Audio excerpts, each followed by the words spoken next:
Hey everybody, welcome to my shop. Come on in. Well, hey everyone, welcome back to the shop. Finally, we are going to be back to metalworking. Has it been one crazy journey or what? I want to say a big thanks to everybody that's been hanging in there with me. This last year and a half trying to get this shop built. I mean, it's just been a roller coaster, that's for sure. You saw the videos I put out. I mean, trying to give you some content. I know it kind of got mundane after a while when we weren't making progress for 5 months, thanks to Mother Nature. I mean, we even set a record in that month of April for the largest amount of rainfall. And then, of course, the people that I had hired to put this building up, they started out strong and they pittered out towards the end, and not real happy with some of the stuff they did. But, hey, we're going to march on. That's not what this video is about. So, as you saw from the title, we are going to do a upgrade on my Arbor Press. So I saw Cam at the Batware Workshop. He's over there in Australia. If you guys don't watch Cam, go over there and check his channel out. He did this upgrade on his Arbor Press, and I thought, cool, I need to do this on mine. Not sure if this is his invention or if he borrowed it from somebody else, but it's super cool, and it's doesn't have real critical dimensions, so it's going to be nice to knock the rust off of me and the machines, because I haven't hit that on button in almost 2 years. So it's going to be a fun little project. Hope you guys enjoy it, and let's go over there and show you what's going on. Well, what you're looking at is my import, just your standard 3-ton Arbor Press. This is one of my last purchases I got from Inco before they got absorbed by MSC. And for those of you guys that never had a chance to order from Inco, we didn't really realize how good we had it. I mean, they were your standard, tool and measurement and equipment company. But what they did, about every 3 or 4 months, they would have a 25 to 30% off sale on everything. And to make the deal even sweeter, they gave you free shipping on everything, including freight and machines. So if there was something you wanted that was going to be expensive to ship, you'd usually wait. And that's what I did on this Arbor Press. So I got free freight shipping, and I think it was listed back then for like $200, and I think it was like a 30% off sale. So I mean, shipped to my door ended up being like $137 or something. I mean, you can't lose, right? I mean, I had always been on the lookout for either a Dake or a Grenard or a Famco, but I could never find one. So I just went with the import, and it's got a couple quirks. I addressed one quirk, but what this video is about is making it even better and addressing the other quirk. So let's say I want to press this, and you bring her down, and now the problem is, look at the handle. You can't get any torque, so you gotta readjust somehow. Hopefully the camera can pick it up. So one of the tricks is, what you do is you take this rack out, throw it in the mill, and you mill a few of these teeth out so you can go up. And what's going to happen is it's just going to skip, and that way you can readjust the handle. If you watch it, see how that does? So now you come back, and hopefully you'll be at an optimal position, which you are. It's not too bad. So now you can get some torque, and this works. It's been good. But it's a little bit of a pain if you're doing multiple operations, especially if you want a broach in here. You're constantly having to do that. So what we're going to do is we're going to upgrade this baby, and we're going to make this a ratcheting Arbor Press. What we're going to do is we are going to machine a sleeve. The sleeve is going to slip over this gear here,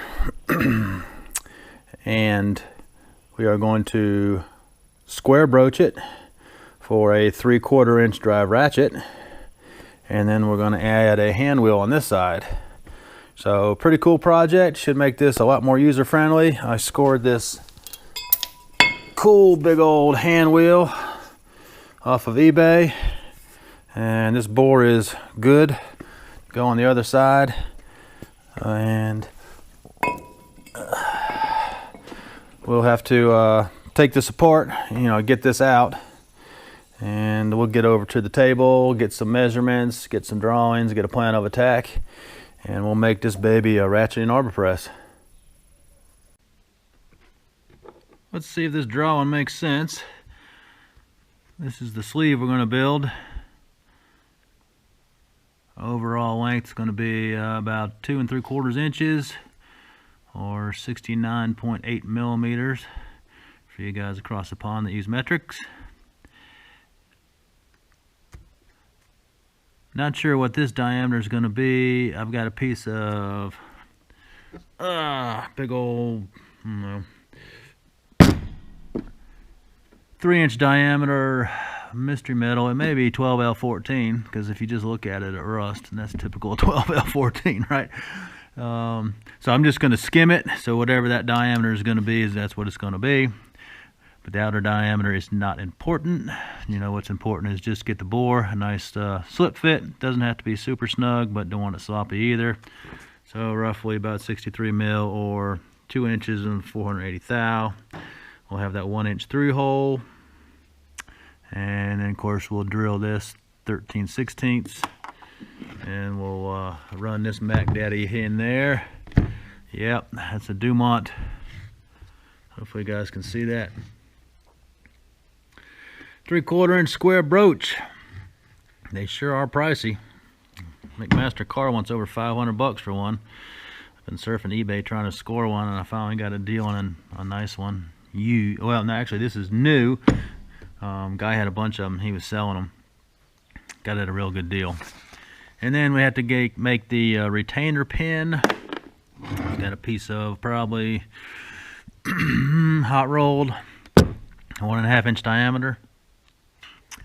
And we'll make the pin, and that final length there is going to determine whatever the diameter is going to be of the sleeve, that whatever that finishes out. One end be a little bit larger, and then we'll just drill and tap that end, make a washer the same thickness as that, which is roughly going to be about 1/4 inch, and that'll just screw on there. Pretty simple. So let's get over to the lathe, get stuff chucked up. Let me get my apron on, and let's get slinging some chips. Super excited.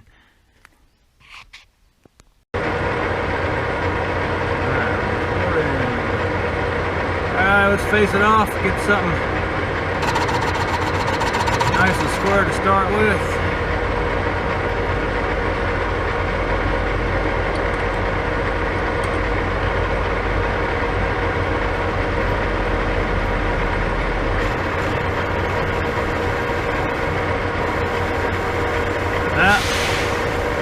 Just had a visitor pull up. Of course. Hang on, guys.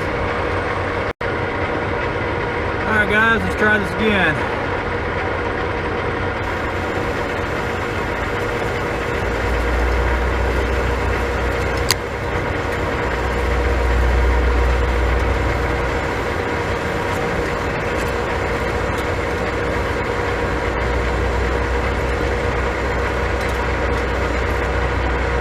I don't think this is 12L14.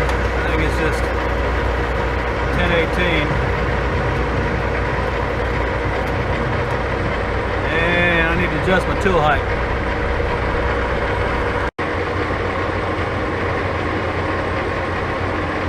We're going to go ahead and drill the 3/16 hole. This will be the side we'll do the square broach in.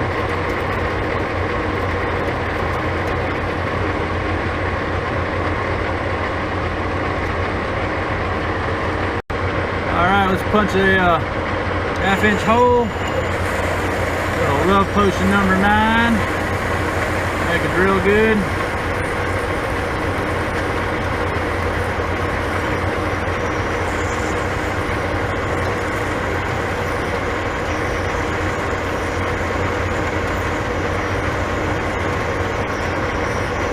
one flute's cutting a little better than the other one. I have to resharpen this one.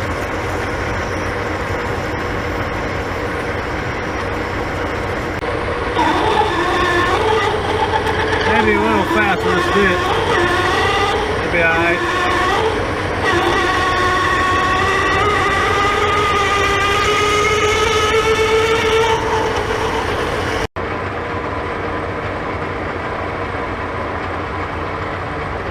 Go ahead and break that edge.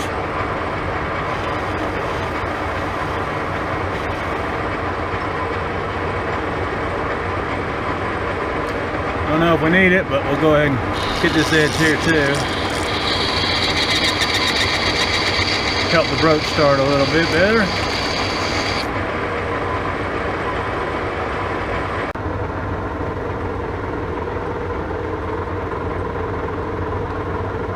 Go ahead and get a little parting line here, and then we'll throw it in the bandsaw.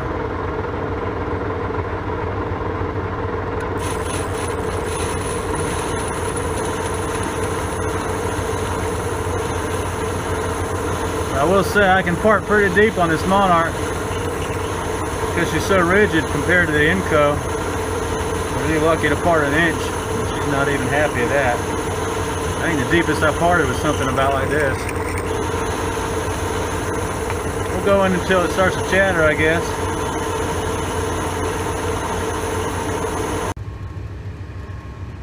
So I got you guys set up at a different view. I went back yesterday and watched the previous footage. This is the next day, and it seemed to be okay. A little bit of a shadow.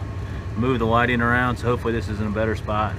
I said there's still trial and error in the new shop with you know, the natural lighting coming through the doors, and then also with you know, the high bay lights. Not sure where the shadows are and where the you know, the places are that are lit up that I don't need light. So totally experimental, but anyways, let's get back to lathe work.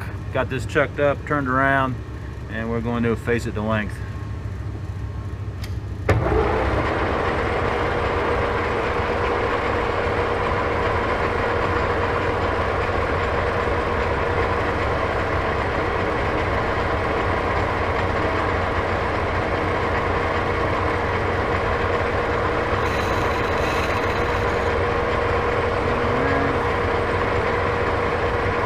Set my zero over here.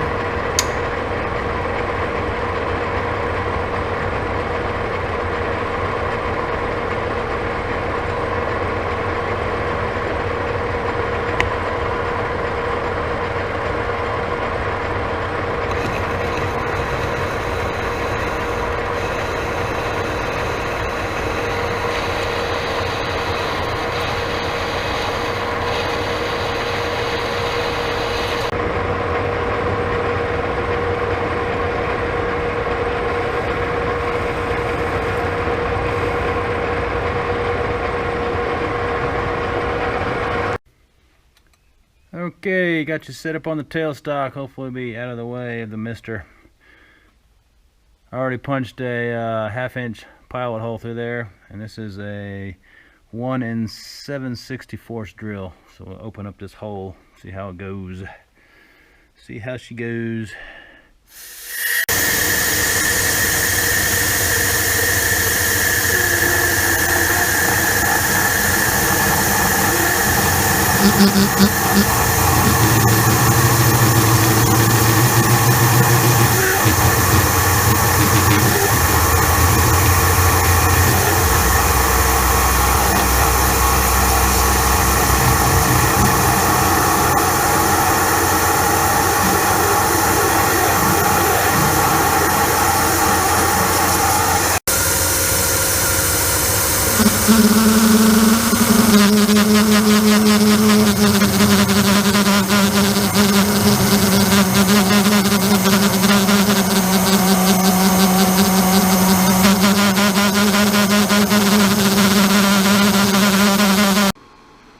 Well, that 1 1/2 inch drill bit sure makes some big chips.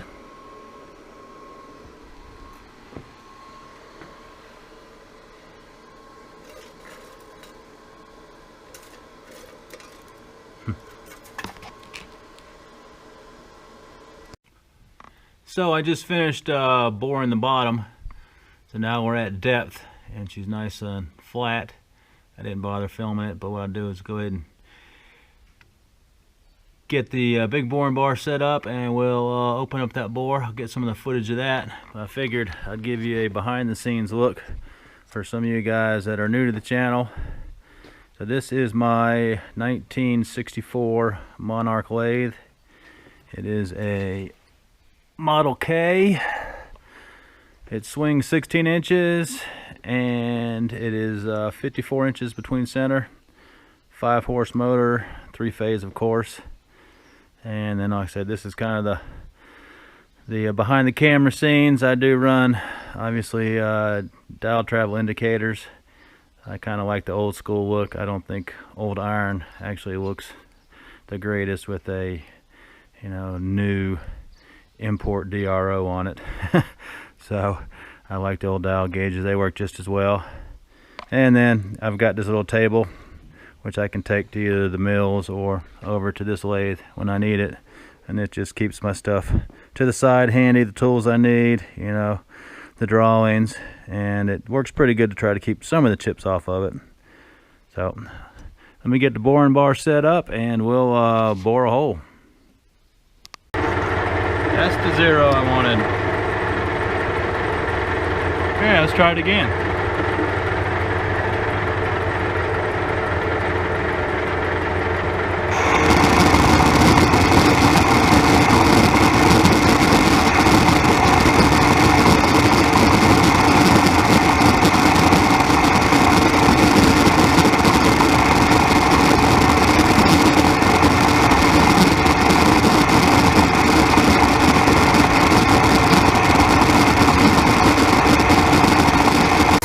Got your handheld just try to get you in there for a good shot, but stay away from the coolant and the chips. We're getting close to our final dimension.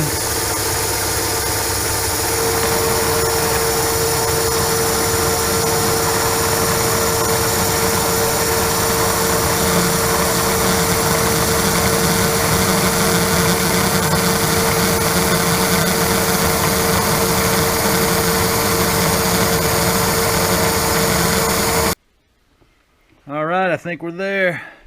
Let's test her out. I haven't broke this edge yet, so she may interfere, but